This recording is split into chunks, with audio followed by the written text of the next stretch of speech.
Thanks a lot. Terry, I wonder what has Calvert learned about performance and how it's changed over the years for you and your approaches? I want to first emphasize that when we all started this, everybody thought social responsible investment, you'd have to lose money.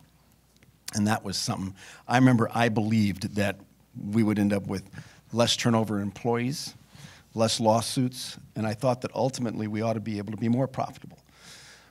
What I think has happened is just what you've been saying, is that it's become clear that the consciousness of the public has changed. And that has changed the way companies have to operate. I mean, I was watching Mad Money on television last night. And I can't tell you what a thrill it was that they had the CEO of Ford Motor Company on, okay? And he kept talking about what makes our company work is we are working with all the stakeholders.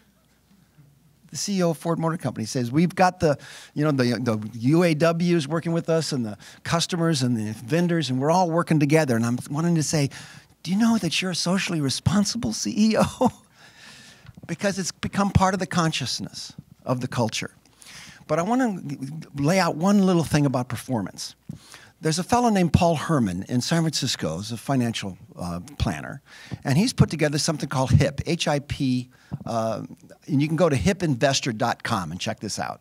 But he's brought together a bunch of folks, and they've done a bunch of research. And what he's done is he's identified 30 criteria that are quantifiable measurements of environmental, social, and governance performance. And wait a minute, there's a fourth one, which is financial performance. Okay, thanks. Forgot about that one.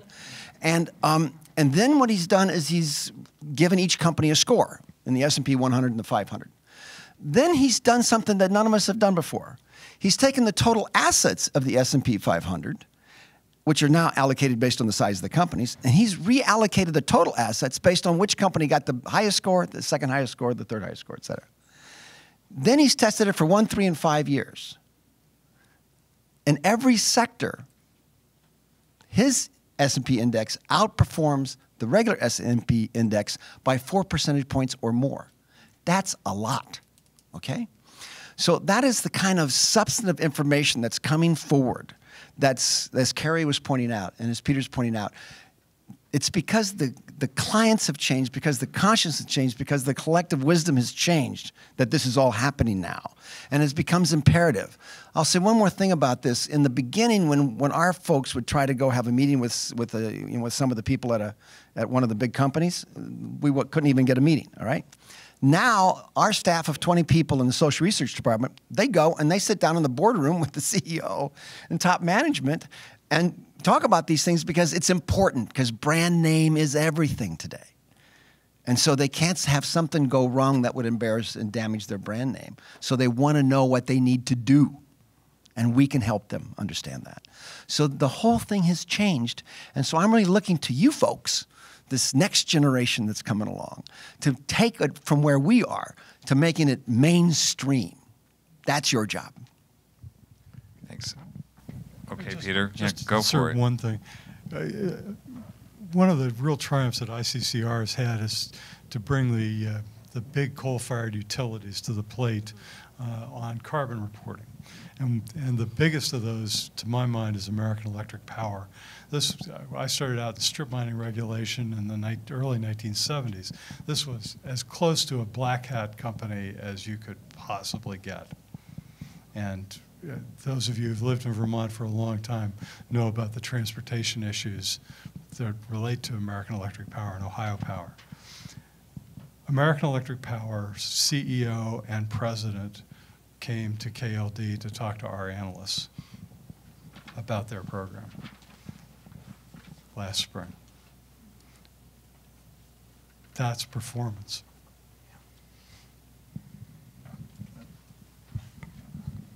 Just want to, okay, we'll do a little waltz here. Just want to tag one little thing to the end of Terry's comment about moving to mainstream, or Main Street, as it were. as we continue this conversation, let's keep in mind that mainstream and Main Street are shifting. It is no longer going to be only the American face that we look at when we look at mainstream or Main Street. We must pay attention to the impact on SRI's future that China has, that India has, that Brazil has, that some other countries are having out there, and that the companies we're talking about are multinationals. And so I just want to put that little footnote on the end of that, because we are, in fact, looking to you to pick up the mantle, but at the same time, it goes beyond the faces that we ordinarily see. So I have one more performance question, and then I'd like to talk a little bit more about advocacy and NGOs. Cary, what do we know about how sustainable investing is changing, can mitigate risk? Because for those of us as investors who basically look at two major issues, alpha and beta, one being risk and one being performance, and the likelihood, what if anything, do we know about reducing risk in this equation? Yeah, thanks for that. I see sustainability as a series of risk factors. So in our book, Société Générale writes about sustainability beta. And that can be measured, I think, as these guys are all saying. It's not just E, environment, S, social, G, governance, but it's also financial, and it's also quality of management. Can you look management in the eye and believe what they're saying and that they're committed to change, and are they going to make the right type of change, and are they building a succession plan for when they move on? And these are all risk factors, and so that you could argue, and Société Générale does in their ethos, and that is that you have to look at this, and it's a construct that any financial analyst should be looking at, because the world is changing. There will be a price on carbon. Some of the smarter sustainability investors that I've seen, such as Winslow Green Growth, they're looking at companies that are moving heavily into waste recycling, because they know the EPA is going to move on that front, and so the opportunities are there to find that alpha through not only these new opportunities, but through the risk mitigation as well. So if you're mindful of your risk, your future alpha may come from that alone. Well, it's great that we've actually built an industry now that knows what alpha and beta are, and can talk as a result to the rest of the financial industry, which spends their whole life only focused on those two questions.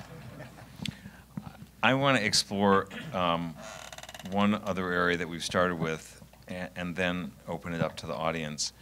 And Casey, you play a critical role in this, and your organization does, but everybody here has information about it, and that's understanding how these campaigns are really working, what makes them successful, and the shifting landscape now that NGOs are actually getting in and playing both traditional NGO roles, and now they're playing for-profit roles inside of these advocacy campaigns and investing campaigns. Would you start us off with what you know, Casey? That's a setup. I'll try. That's a huge question there. Shareholder activism, as I alluded to earlier, is not restricted to shareholders.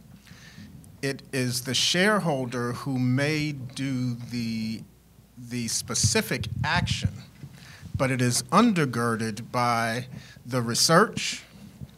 It is undergirded by other activism that is taking place. It is undergirded by the change in the mindset of the larger public.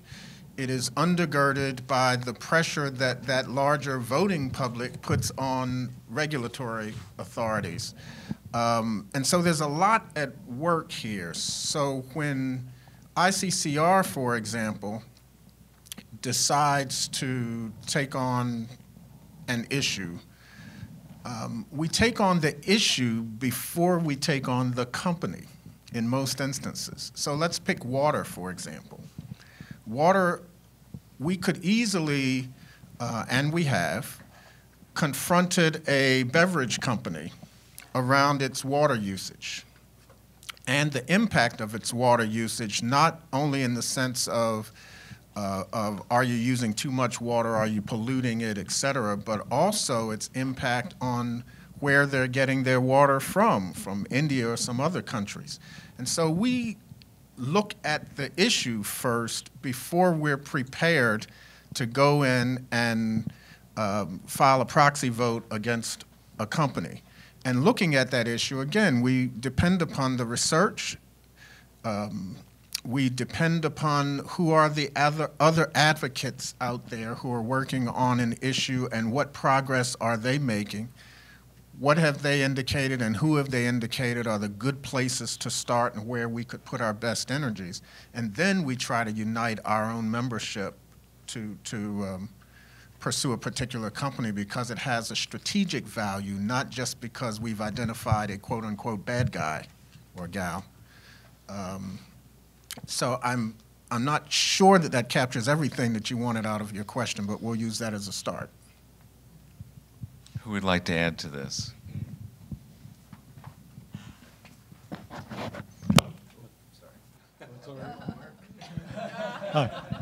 Unplugged. I think it's very easy to be quite abstract here. We have a board member and the executive director of Vermont Businesses for Social Responsibility here. There are investments, there are things that you do to change the character of business with your own investments in your own businesses that are not as shareholders. And it's very important to keep that in perspective. This is a multifaceted arena that depends on changes at the grassroots. If the way that people weren't thinking about their businesses wasn't changing, none of us would be here. This conversation would not be being had.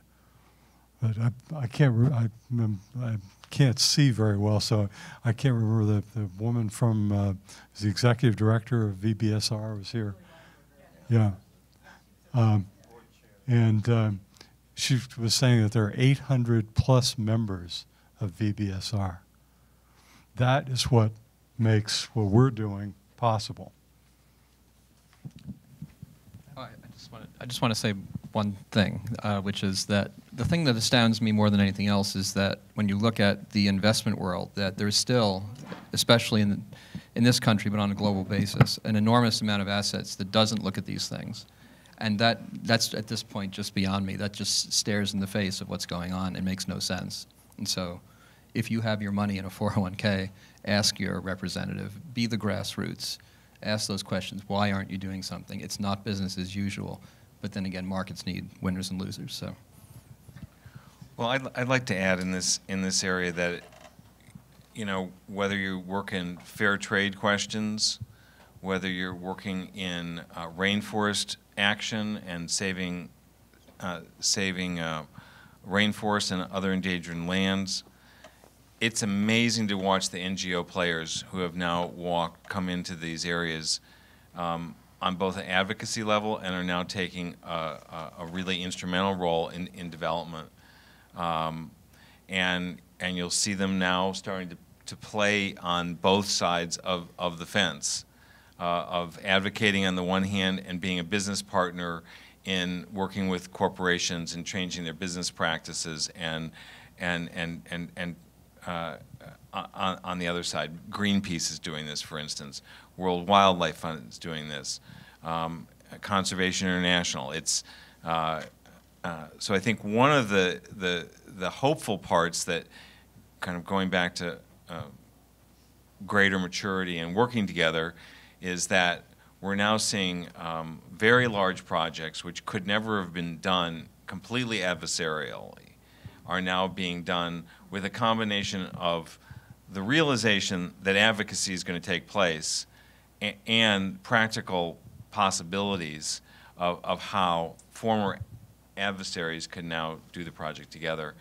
I was in Holland just a couple of weeks ago working with one of the wealthiest families in Holland, one of the companies they own is a brick company, and they are now in a partnership because they have to excavate all the clay, and with Nature Conservancy to save, to put land into land conservation, that in the process helps them complete their clay excavation process. So these are ideas that just didn't exist 10 or 15 years ago, and were just not part of the consciousness of how business was done. So we've been up here for a while. Does anyone have a couple of burning questions they'd like to enter into this? Oh, yes. Okay. I saw this hand go first. Thank you.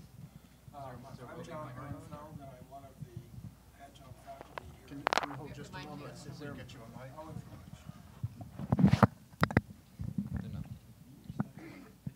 Will it reach? Okay. I'll just lean over here. Maybe we should have a mic somewhere with Sorry, just turned it on. maybe if you walk over here. Okay. Well, it's all right. My name is John Ehrenfeld, and I'm an adjunct faculty here at Marlboro. I'm going to ask the question from a different perspective. Imagine for a minute I'm some manifestation of Mother Nature and Mother Teresa. And the question is, yes, maybe you have really sort of eliminated the dreadfully terrible companies from what they're doing. But I don't feel the world is getting any better. And the really question, you talk performance. Your performance was almost always how the portfolios are performing. But how's the world performing as a consequence of what you're doing? That's a great question. Can I take that? You can start.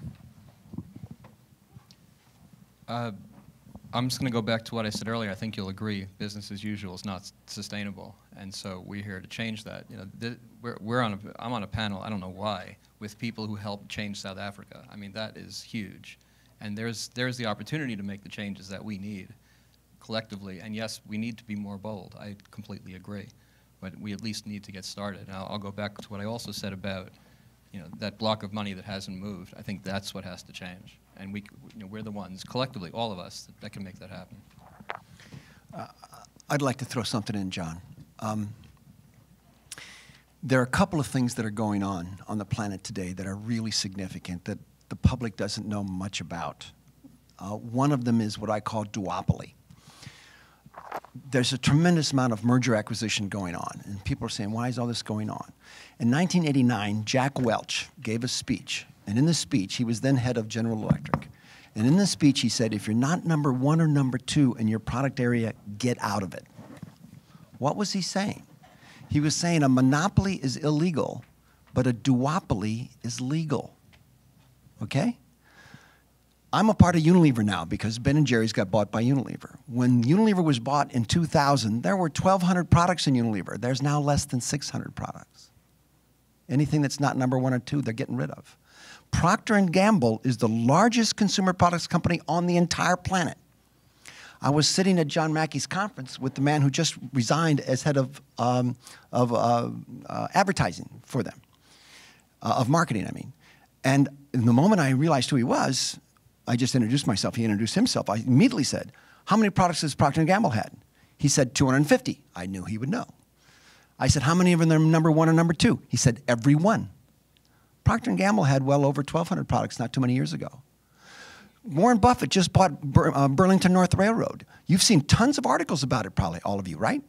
Have you ever seen one comment in those articles about the fact that he bought it because he'll have a duopoly with Union Pacific Railroad, which is also based in Omaha, Nebraska, where I grew up? So the point I'm making is that all the articles say, why did Warren Buffett do this? He's not going to get the multiple that he usually wants when he buys a company. You can't outsource railroads. He's going to have a lock with Union Pacific as a duopoly on the railroad business in the United States. I saw only one time that I hear a person mention this. It was on NPR, and a man said something about this duopoly, and he immediately corrected himself and got out of it. This is the secret sauce in the multinational community. You need to know this. This is what's going on. Everybody wants to be number one or two. Pepsi, Coca-Cola. Ben & Jerry's, Haagen-Dazs, we control 96% of the super premium market in the United States. Super premium ice cream market in the United States. Okay? You know, we know what they're doing. They know what we're doing. you know, we feign competition. We're primarily cooperating to maintain our positions. This is what's going on. So that's number one. Number two, China. China has realized it's the next game on the planet is not military warfare. It's economic warfare. And the most important part of economic warfare is he who controls the natural resources wins. China's quietly going all over the planet and buying up all the natural resources it can. It's providing free dams in Africa in order to get access to natural resources. So Westinghouse can't sell dams to build dams in Africa. And China's figured out it's more important to be China Inc. than to be China Nation. They're right. The United States better figure this out, and other nations. So many nations have set up sovereign wealth funds. You know, Saudi Arabia set up $1 trillion one. Norway set one up. Venezuela. They're all setting up. Why? Nations got to get in the business of buying natural resources because China's buying them, or the multinationals that are already in existence, the American and the European ones, are controlling them. But here's the problem, and here could be the Achilles heel if all this doesn't come to the surface. An American who owns a company in natural resources will comfortably sell it to the highest bidder because that's the religion in the free market economy we call capitalism in the United States. China will buy it. And that person won't feel any obligation to the United States. That person says, the United States, we believe in free enterprise. We should sell to the highest bidder. This is a very interesting conundrum that is emerging here. And so this is going to be the major conversation that we need to raise to the surface, John, so that it becomes a conscious conversation on the planet about what we do about this. Because only from the top down does this change. I'm going to say one other quick thing. When Ben & Jerry's got bought in 2000, and the CEO and chairman of the board of Unilever is the third largest consumer products company on the planet. He came over, talked to our employees, came to our board meeting. We went out to dinner. After dinner, I said to this man, I said, listen, I want to talk to you about something. I said, a multinational corporation, a corporation is giving a contract with the state to give highest priority to the financial interest of a few, called the shareholders. I said, we know that moral behavior is when you freely choose to give priority to the common good of all. So I wish to argue that a multinational has a contract with the nation states that is immoral because they're able to give priority to the financial interests of a few. And they're legally sanctioned to do so. You know, when we have children, you don't say, okay, you 3 kids, you can give priority to the interests of a few. You 3 kids can be moral. No. We assume we're all supposed to be moral. Okay? All the laws are based upon us being moral. That's their intention, but you can't legislate morality, right? So he turns to me and he says, that's not my business. I'm here for 3 or 4 years, then I'm out of here. That's not my business. I said, are you saying to me that no human beings running Unilever? That you too work for the immoral contract? I said that to him. He looked back at me and he said, Terry, that's not my business. I'm here for a few years. My job is to add value to the shareholders, and then I'm out of here. At which point one of my fellow board members says, how about them Red Sox, you know? My point is that a multinational, you know, Ben & Jerry's has been inside Unilever now for 9 years. We've had a real struggle having them keep to their agreements because the only way you move up the corporation as middle management is to reduce expenses or increase return. Unless the guy at the top says, we're going to give priority to the moral behavior, that's not your job, okay? And so we've had to make sure we got to the top and start to have it come down. And that's the only way we're going to make sure that it fulfills its contract with Ben & Jerry's. So the point I'm trying to make is that a multinational is structured in such a way to where we need to get on top of it and say, what is the new agreement? I think the agreement that we need to ask every company to confront is, are you going to give priority to the common good or not? And that's what I'd like to see every interviewer on Mad Money and Fast Money and every place else ask these corporate titans. Because no one's going to say, oh, no, we don't give a damn about the common good. So then you can say, have a follow-up question. Well, you know, what are you doing about the employees? What are you doing about the environment? And that's the kind of conversation that needs to go on to change the collective consciousness, because that's the only thing that I think will really make the change. So, Terry, I absolutely disagree with you. Oh, boy. Good. Now it's going to be fun.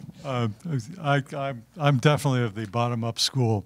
I'm also We can do both. I'm also from the. I was around for the first round of environmental legislation in the 70s. So when you ask a question, how's the world performing? For those of us who are around for the Clean Water Act, for the Clean Air Act, for the Surface Mining Act, the answer has got to be we're performing a hell of a lot better than we were at the turn of the 1970s. A lot better. Look at if you want an example, take a look at the Connecticut River and think what the Connecticut River looked like in 1970. It was a sewer, like every other major river in this country, an absolute sewer. It isn't today. How's the world performing? It's better, believe it or not. It's also better because we know a lot more. There is a lot more data on how corporations perform, how societies perform. We know a lot more. Are we implementing it fast enough? If you listen to the Hansons, you listen to Paul Krugman, you listen to people who are at the cutting edge of the environmental movement, the answer is no. We're not implementing nearly fast enough. But is the world performing better than it was in 1970? You bet it is. There's just no question. But the question is, are we losing the race, even though we are performing better?